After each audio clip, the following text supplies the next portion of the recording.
Then we also learn how, according to our constitution, there are certain fundamental rights for the development of the Indian citizens, like the right to equality, freedom, the right against exploitation, freedom of religion, cultural, educational, and constitutional remedial rights.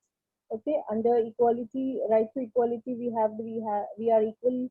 All Indians are equal before the law and cannot be discriminated irrespective of belong to any religion, race, caste, gender, or place of birth. We also do have right to freedom of speech, expression, and a right to freedom to assemble peacefully without arms, and freedom to form associations as well as to move and live and settle down anywhere on the Indian territory. We learned about the changes that took about in the caste system. That should, it is through the provisions in the constitution there was a foundation of the caste system shook, and it helped the vocation that was running in the family to become that was no longer in use. Then we also did learned about the right to express opinion against the government. We also have the right to have express opinion if we have any grievances or complaints against the government where we don't agree. We have a right to express to various mass media like newspapers, speeches or other media like Twitter. Then we saw there is a change in the social structure of the family, wherein previously it was joint family before pre-independence, the structure of the society. Then it got changed due to wave of globalization. It changed to nuclear family. Then we learned about the social welfare programs which basically aimed to provide opportunities for the full-time employment for the people, healthcare, education, as well as development of all Indian citizens. And this was the greatest challenge or difficulty which was in case the government was facing during the post-independence period. Therefore, on 14 June 1964, the Ministry of Social Welfare constituted the various programs were implemented wherein for nutrition and child development, social security protection, women's welfare and development. We also did the part of scheduled caste and tribe wherein there is a reservation of the seats for people belonging to SC and ST in parliament as well as the state assemblies. Then there was the medicine systems that were other than allopathy, like which was introduced in our in India, like Unani, homeopathy, naturopathy, and Ayurvedic medicine. There was progress in the medical field as well, wherein in 1962 the first open heart surgery under the it was performed by Dr. N. Gopinathan at Christian Medical College of Vellore in Tamil Nadu. Then there was another the invention or discovery, you can say, of Jaipur by Dr. Pramod Sethi, which helped the millions of the disabled people to walk again. We learned about kidney transplants, wherein the first kidney transplant surgery was done in 1971 at the Medical College Hospital at Vellore by Dr. Johnny and Dr. Mohan Rao. Then we did test tube baby, wherein the first artificial way of conceiving a baby was experimented with Dr. Subhash Mukhopadhyay, and the first girl who was born with this artificial conception named as Durga. And this technology which was brought in, it solved the problem of many couples who did not have children. Then we did learned about the immunization program, that is the pulse polio immunization program, which was started in 1995, wherein a vaccination for all children under the age of 5 years was given, and to overcome the threat of various diseases like polio, measles, tetanus, TB, and whooping cough. Now today we will continue with the further part of the chapter.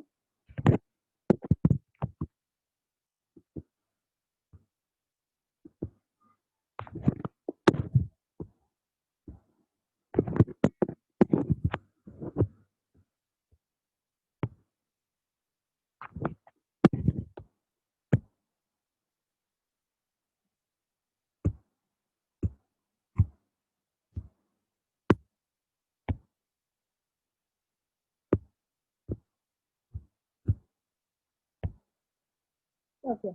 The further part of the chapter, that is urbanization. Okay.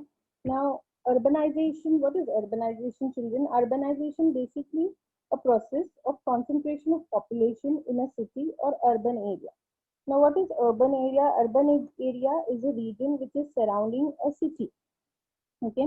So, this urbanization is basically many people from the rural areas, okay, the opportunity of for jobs or for the job opportunities or good means of livelihood, a lot of industries and lot of labor available in urban areas. So they come and concentrate in urban areas like cities like Mumbai, Delhi, or other cities.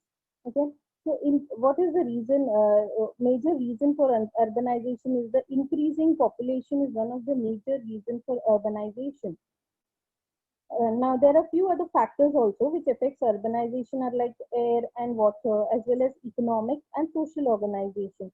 Economic organizations like the banking system, competitive market, and the social organization like colleges, hospitals, which is necessary for a community life. What is community life is basically people living in an area or a group of people who share common interest as a community. So in this context, in the context of post-independence, as I explained you yesterday, pre-independence means before independence, and post-independence means after independence. So in this context means in the situation, okay, of post-independence in India, the situation of after independence, the increase in the urban population is also due to factors such as reduction in mortality rate. Now, why the urban population is increasing, one of the factors is that there is a less number, okay, of mortality rate. Mortality rate means death rate. Okay, is there is less death rate in comparison to rural area and urban population. There's industrialization. Okay, there is speeding of a lot of industries coming up and lot of opportunities available. Then there is unavailability of means of livelihood in rural areas. Means there is less availability of livelihood. The livelihood, you can say, way to earn money when it comes to rural areas in villages. And job opportunities in cities. Okay, there's a lot many job opportunities which is available in urban areas of the cities. That is one of the factors. And the resulting migration. Now, what is migration? Migration is basically movement of people from one place to another with the only intention of settling permanently or temporary at a new location. Okay, so these are the factors which leads to urban population increase in urban population after independence. Now, to reduce the strain on the city, okay, because of this urban population, there is a lot of stress on cities. Okay, so it is necessary to make jobs available in villages. So, what is the remedy or the solution for this problem? Is we should make the government should make lot of jobs available in villages, achieve a balanced economic development. Now, balanced economic development. Economic development means growth of standard of living of the people from poor to rich economy, basically raising the standard of living of the people in rural areas as well. So there should be balanced economic development in rural area as well as the urban area. Control the expansion of metros, with the expansion of the metros in the cities which is going on, that should be controlled, and provide necessary services and facilities in both urban as well as rural areas. So the necessary services which has been provided in the facilities related to education or the hospitalization or healthcare should also be same as in urban and rural areas. So this is the solution or the remedies which can be brought in context to the uh, to, uh, to reduce the strain on the cities.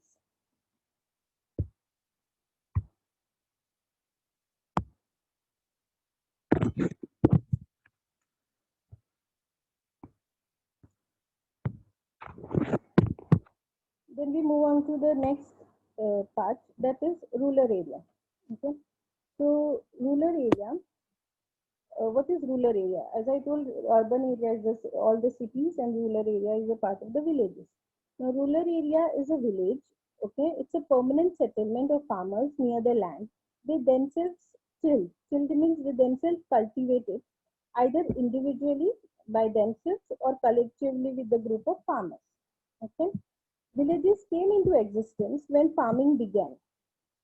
Villages in India are thinly populated. Thinly populated means there is less population in villages as compared to as compared to urban area. Now, a dense cluster means lot of sets together, or you can say a group of houses, okay, surrounded by farmland, is a unique feature of the Indian villages. So there's one unique feature that Indian villages has a dense cluster of houses surrounded by a farmland. If you have visited your native place or villages, you might find there is a lot of difference between the rural area and the urban area we live in cities. A settlement smaller than even a village is called as a hamlet. Okay, a settlement which is even smaller than a village is known as hamlet. Now, compared to the you can say urban community, the village community is very small. Okay, and villages are not uniform across India. It is not you can say same across India. There are differences. Okay, based on regional. Now, regional is like based on different regions. Southern India is different from northern India, and physical features. Physical features you can say like water, climate, natural vegetation, soil. There is a variation in the features of the villages.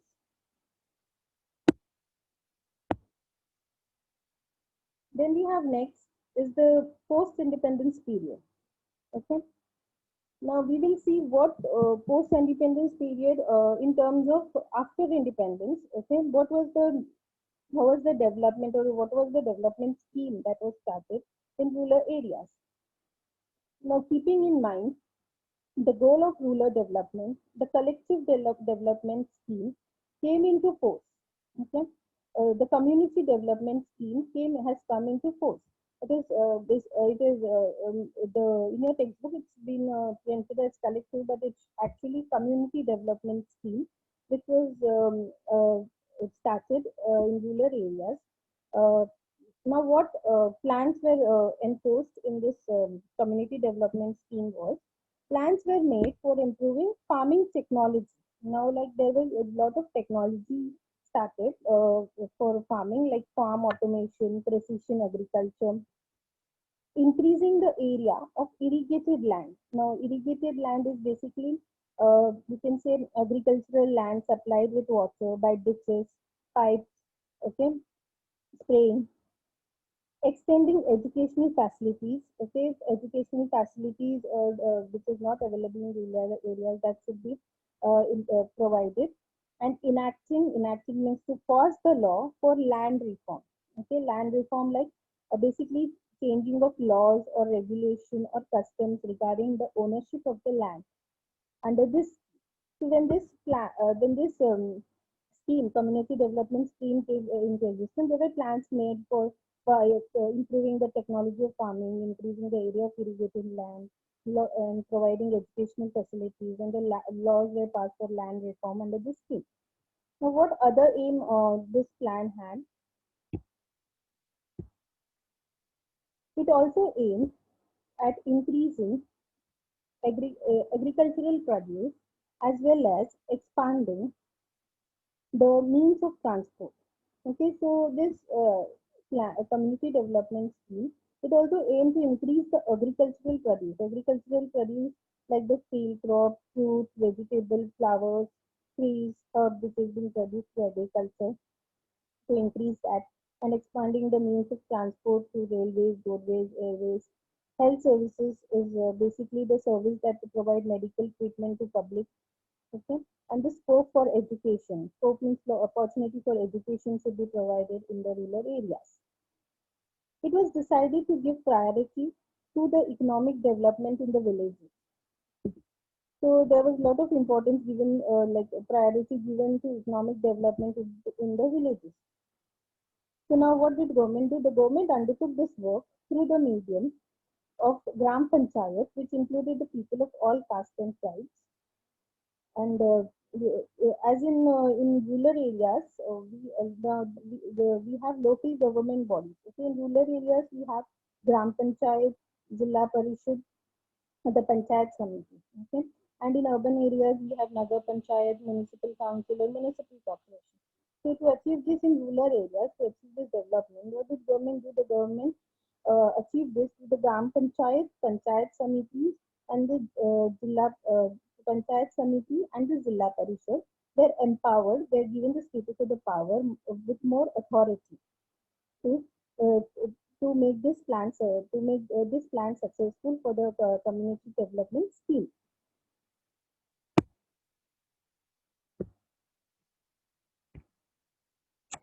The next is changing economic life. Okay, earlier it was like every village. Okay, every village was economically self-sufficient. Okay, economically means every village was financially they were self-sufficient. A majority of villages were dependent on farming. So in the villages, well, a lot of they had a lot of they were depending on farming for their livelihood. Now, farm produce used to be distributed among the artisans as a payment for their work. Now, whatever farm produce, whatever produce crops or vegetable fruits or what produced from farm, it was distributed among the artisans. Artisans is a worker making things with hand. You can say like a potter or the blacksmith or the goldsmith or the shoemaker, okay, carpenter. So that there was a barter system that existed wherein the farmers used to exchange the farm produce with the artisans, and artisans used to give the products to the farmers. There was a barter system, exchange system that was prevailing in the villages. Now this situation has changed. Okay, now rural areas are engaged in agriculture, and agriculture like keeping animals, growing crops for food, and occupation ancillary to farming. Occupation which is ancillary means supporting farming. It may be looking after the livestock, the domestic animals, and the dairy producers. Uh, it comes in rural areas. Okay, while urban society is engaged in non-agricultural production. Okay, now in our cities, you can see there is a lot of industries coming up for the production of textile, fuels, footwear, jewelry. It is non-agricultural production. And service sector, you can say service in trade, hotel, which is given, restaurant, transport, communication, etc. So that is the difference. Rural areas are basically engaged in agriculture and occupation which supports farming, while in urban area it is non-agricultural production and the service sector.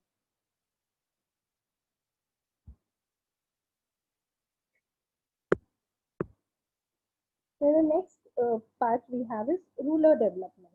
Okay. So now in 1961, 82% of India's population resided in the villages. Now, rural development in rural areas, there is lot of problem like poverty, unemployment, illiteracy, ill health, etc. So when it in 1961, there was 82% of the people of the Indian population which was residing in villages. In 1971, the percentage was 80.1%. If you compare it, there was reduction in the from 82% to 80% in the span of 10 years. So far, the rural area has shouldered the responsibility of providing food grains like rice, bajra, jawar, and other pulses, and other raw materials like the forest resources, coal, oil, gram, etc., to urban areas.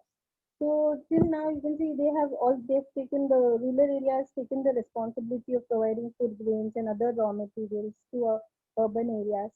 They also supplying labor to the industrial sector of the city, the human resources provided from rural areas to the industrial different industries in the city, and taking care of natural resources. Now, natural resources like the water resources, land resources, animal life, and vegetation. Now, there are three major challenges, okay, with reference to rural development. Okay. Now, there are three major challenges that is in regards to the development of the rural area.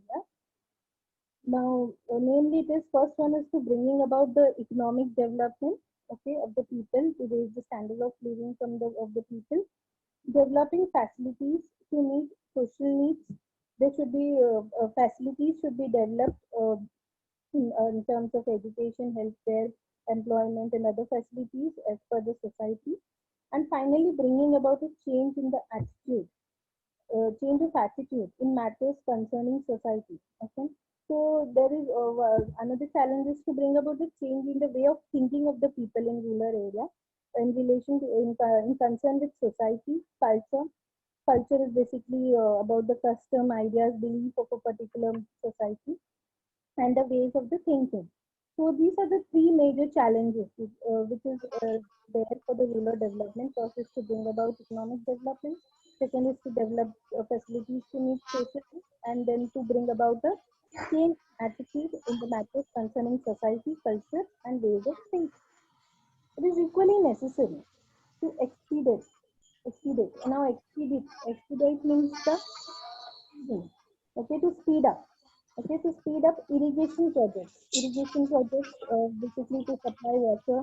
You can see as in the pictures, the images, supply water to land, artificial canals, ditches, etc. to promote growth of food crops and bring about land reforms. Land reforms is to bring about change in the laws, regulation regarding the ownership of the land. So these are the major challenges which is development. So uh, the needs and what are the needs we will see in the next slide.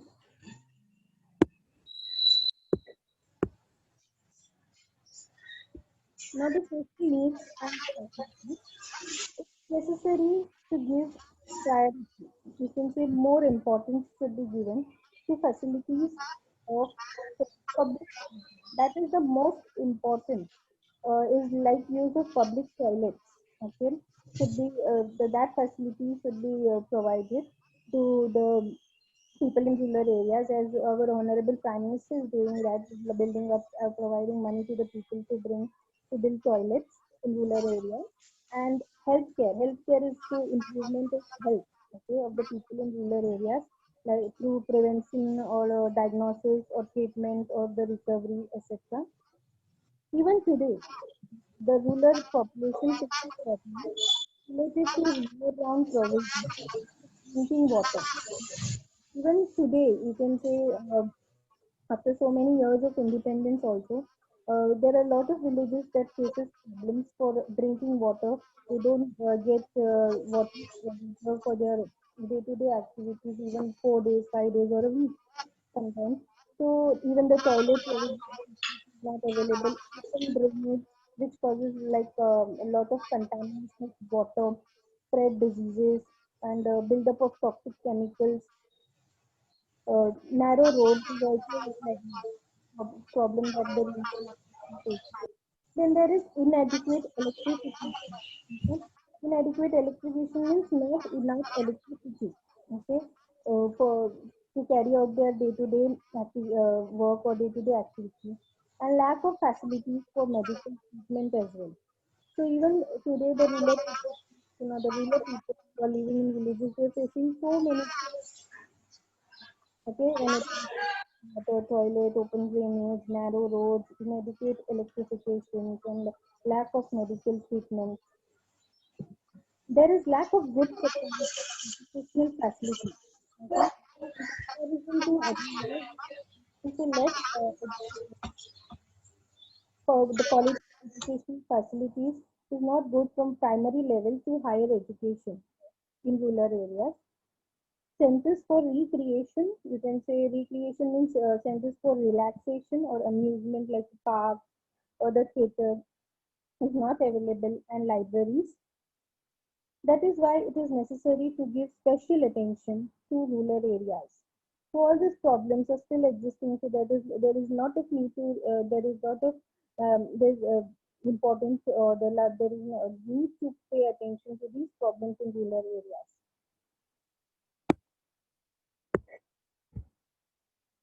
So the next we have is the community development scheme. Okay, had an important place in all the first four 5-year plans of the government of India. So the community development scheme, okay, it's basically the biggest rural reconstruction scheme to improve the standard of living of the people and bring about economic development. Okay, so it had a very important role, you can say, in the first 4 5 year plans. Okay, like the 5 year plans which we have done, which been mentioned in the chapter economic development, fourth chapter in your syllabus. So this first 4 5 year plans was from 1951 to 1974. Okay, which was planned by the government of India. The state of Maharashtra registered remarkable achievements under this scheme. So this under this scheme, which is community development scheme, which was started. So a lot of development could be noticed from this. For example, you can say the Zilla Parishad was were established in 1962, and then the nutritious diet scheme. Okay, nutritious diet scheme.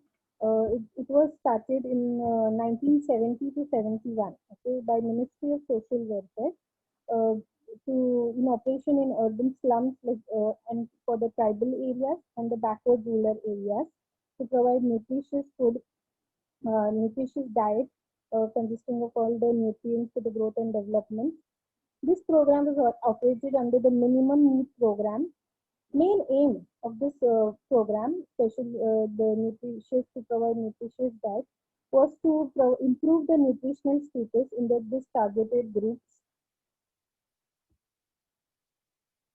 The state also started rural water supply scheme.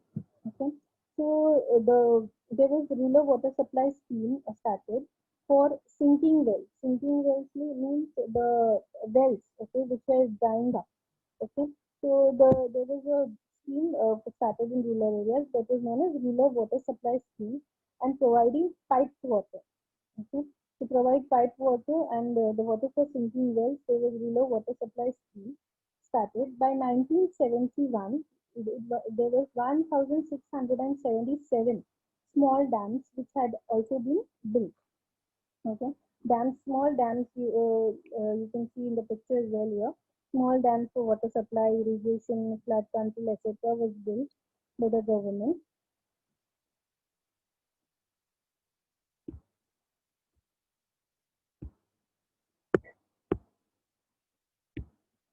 Then the next was rural electrification. Now, electrification is basically related to electricity in rural areas. So, electricity is essential for the development of rural areas. Yes, electricity is very essential for the development of rural areas to carry out various tasks or farming or other activities. So, automatic pumps are needed to water the fields. Okay, electricity is needed to preserve, or you can say save, perishable food items. Perishable food items means the food items which get spoiled very quickly. Okay, so for that the electricity is required to preserve them. So if they use a refrigerator, so the electricity is required. So the perishable food items like the milk, eggs, fruits, and vegetables to run fertilizer projects, and for fans and TV and for lights for studying at night. The students who study at night, they also need, when it is too dark, they also need the lights. The people need TV to have some kind of entertainment in the houses. So for all these things, electricity is the must. Electricity is must. So during the first 5 year plan, that was between 1951 to 1956, electricity had been provided to 3,000 villages in India. By 1973, it reached 1,38,646 villages. So when this first 5 year plan, that is one from 1951 to 56, was implemented, there was electricity provided to 3,000 villages. By 1973, it increased to 1,38,646 villages. From 1966, it was decided to supply more electricity for pumps and for the use of pumps and borewells. So by 1966, it was decided more electricity is required in rural areas so that the people can make use of pumps and the borewells.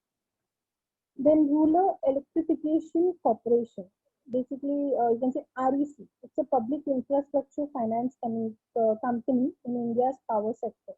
Okay, so it was established. Okay, in the sector in power sector for electricity in 1969. Rural Electrification Cooperative Societies. Rural Electrification Cooperative Societies, they is basically responsible for power generation, transmission and distribution was taken over by government through gradual formation of state electricity board. Okay, so this came into existence. This cooperative society in few states, the state of Andhra Pradesh, Gujarat, Karnataka, Maharashtra, and Uttar Pradesh.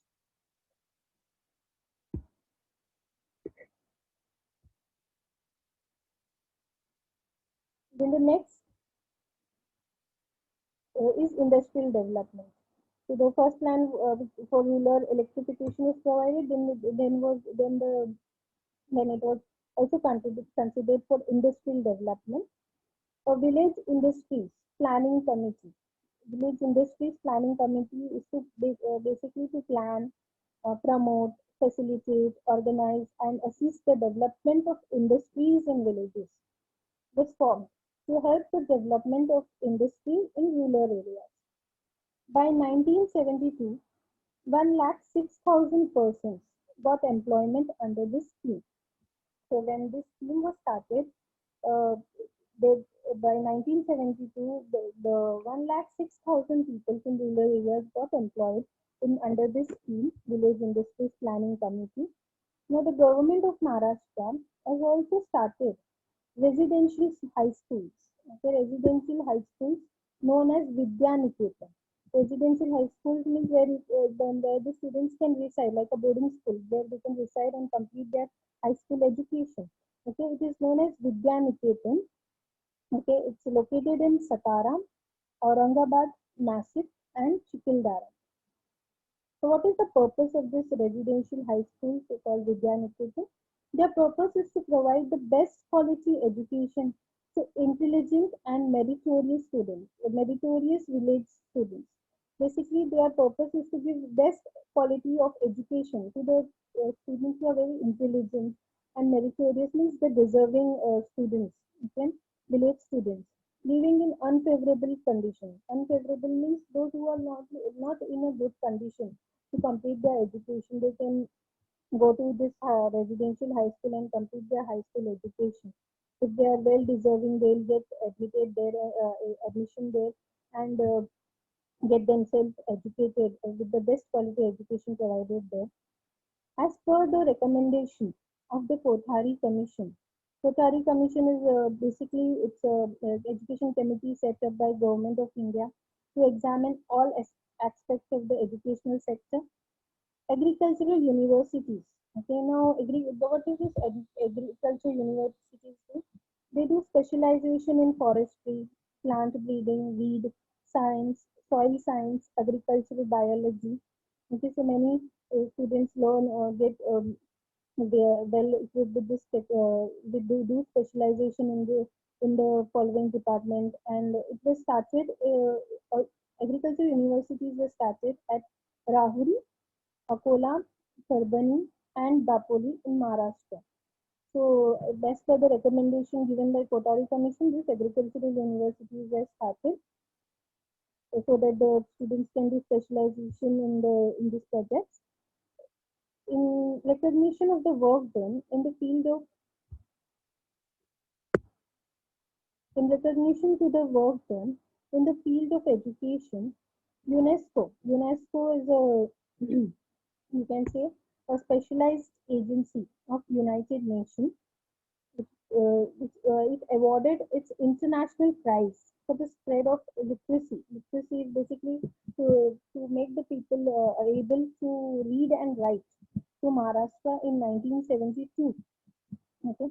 So it's a proud moment for our state that it has been awarded with international prize for the spread of literacy in 1972. Then we have here one table as you also have in your textbook as well. Okay, there's rural and urban societies during the pre-globalization period. That is before globalization. That is before 1990. Okay, what was the difference? Okay, in rural and urban society.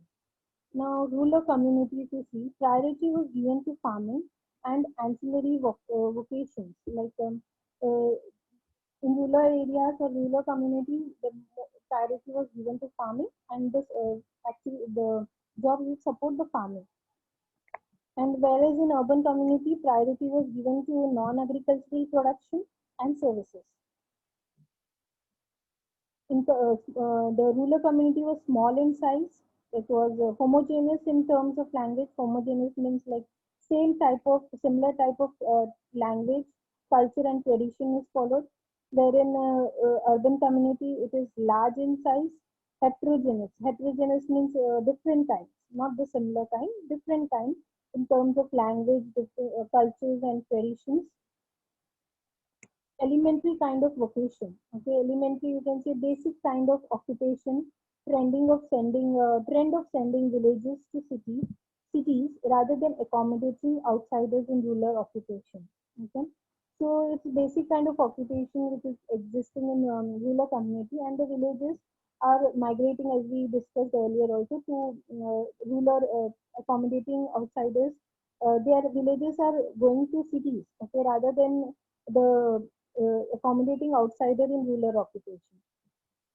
Large industries production for global consumption. Global means for the worldwide, whole world consumption, the production has been done in urban community, accommodating outsiders as well. Large proportion of vocation running in the family. So when it comes to rural community, there is large part of vocations or suitable type of job or work is running in the family only. If it is in the farming, then the son is doing the farming. If it's in the or the other family members are into the farming. Less proportion of vocation running in the family. So when it comes to urban community, it's not that the parents are also parent is a doctor, the son will also be a doctor. No, they can pick up any other profession or the kind of job as per their wish. They can be engineer or they can be a teacher. Priority to the head of the family and to the family as an institution, joint family system. Okay. So rural community before globalization, it was main importance was given to the head of the family, okay, as an institution, and it was a joint family system before globalization. And family, whereas in urban community, it was family secondary. Priority is given to individuals. They're given to individuals. Trend towards nuclear families. Okay, like father, mother, and their children was that kind of families was existing deglobalization. So this is the difference. Okay, that was before pre-globalization. That is before 1990. That was existing in the rural and urban societies. Okay, so we have completed this lesson. That is chapter number 9 of Changing Life 1. Let's have an evaluation part.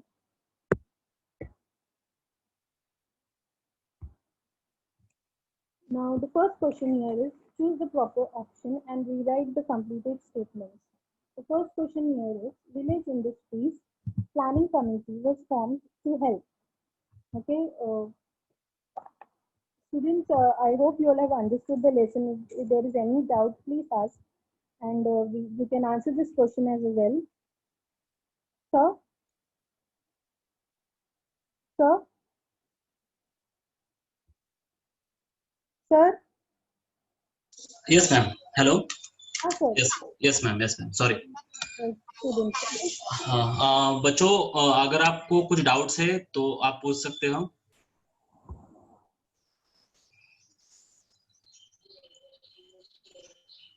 Hello students. Students, if you have आप any अपना mic. questions, yes ma'am, yes ma'am. हाँ, please. Rupali Gupta. Yes. Yes बेटा. Yes, Rupali. Yes, teacher. Teacher, what is the full form of UNESU? Sorry, Teacher, what is the full form of UNESU? UNESCO. Yes. UNESCO, it is United Nations. Just a minute.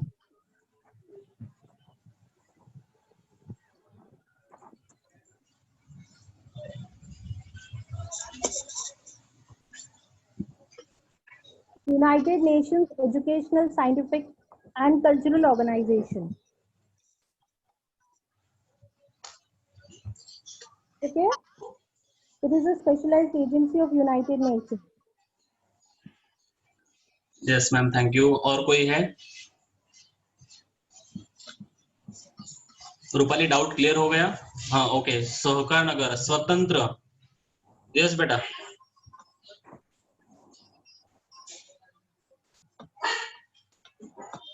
स्वतंत्र, mic unmute करो और पूछ सकते हो बेटा।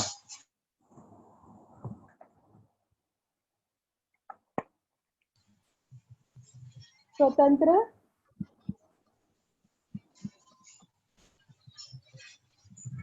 Mic unmute करो। unmute your mic. हाँ, yes yes स्वतंत्र, yes. Teacher, what is kidney transplant? Kidney transplant is basically it's a transplant of a organ of a body that is kidney, okay, which is an important part organ of our body. It is this transplant is basically when a new organ is put into another body, okay, the donor from the donor to the recipient. If the Thank you, kidney teacher. the kidney is not working of a particular person, okay, they can carry on this surgery for kidney